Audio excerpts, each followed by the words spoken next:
Hej, tu Emilia i Anka. Witaj na kanale hooping.pl. W odpowiedzi na Wasze liczne zapytania prezentujemy mandalę.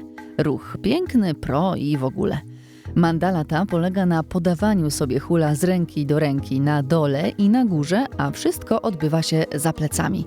I tyle. Można ją wykonywać w obu kierunkach. Hula trzymaj w prawej ręce w pozycji plecaka. Zacznij od kręcenia do przodu. Jak to zrobić? Hula idzie do góry, do przodu i w dół. Teraz przekręć ciało o 90 stopni w lewo. Stoisz teraz tyłem do hula. To jest moment, w którym następuje zamiana rąk. A następuje ona wtedy, kiedy koło jest w najniższym położeniu, czyli najbliżej podłogi.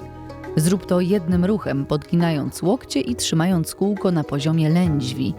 Lewa przysuwa się blisko do prawej ręki, przejmuje hula, a w tym momencie ciało przekręca się o kolejne 90 stopni. Dzięki temu nie będzie konieczne dzikie wyginanie nadgarstka. Rękę odsuń od siebie.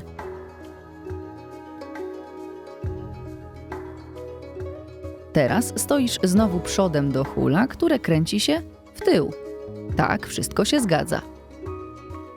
Podnieś lewą rękę do góry i podaj hula do prawej dłoni. Teraz zamiana dokonuje się w momencie, kiedy hula jest w najwyższym położeniu. Jednym ruchem przekręć się o 90 stopni i jesteś w pozycji wyjściowej. O ile podanie dołem da się zrobić tylko w opisany wcześniej sposób, podanie górą ma dwa warianty. Wręczenie hula do ręki jest metodą stabilniejszą. Istnieje mniejsza możliwość ucieknięcia kółka, ale można też zamienić ręce w taki sam sposób, jak podczas kręcenia przed sobą. Przyklej jedną dłoń do drugiej i wyciągnij tę niepotrzebną. Przekręć się o 90 stopni. Tutaj z dłoni robi się w pewnym momencie zjeżdżalnia dla kółka, po której chętnie ucieka, jeśli skieruje się dłonie zbyt nisko. Zacznij mandalę trzymając hula w lewym plecaku. Kręć do przodu, obróć się o 90 stopni, podaj do prawej ręki w najniższym położeniu hula, dłonie trzymaj na poziomie lędźwi. Przekręć się o 90 stopni, hulaj dalej. Przekręć się ponownie, podaj hula do góry, przejmij za głową, ponownie się odwróć i tadam! Ruch wykonany.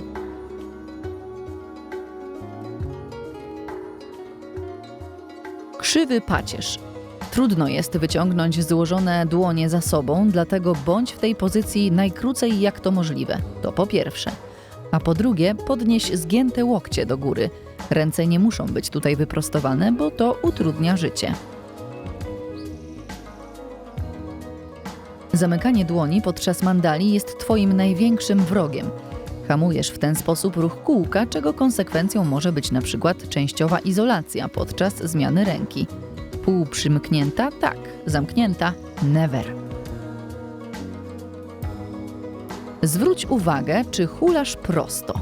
Można to łatwo sprawdzić, jeżeli możesz kręcić przy ścianie albo innej płaskiej powierzchni. Jeżeli zahaczasz o nią, to znak, że trzeba popracować nad ustawieniem dłoni. Może wystarczy po prostu cofnąć łokieć albo wyprostować plecy. Kombinuj. Kręcenie w złą stronę. W tył zamiast do przodu. Tutaj kolejność jest istotna. Jeżeli kręcisz do tyłu, to znak, że teraz zamiana dokona się nad głową, a jeśli kręcisz do przodu, to znaczy, że zmiana dokona się na dole.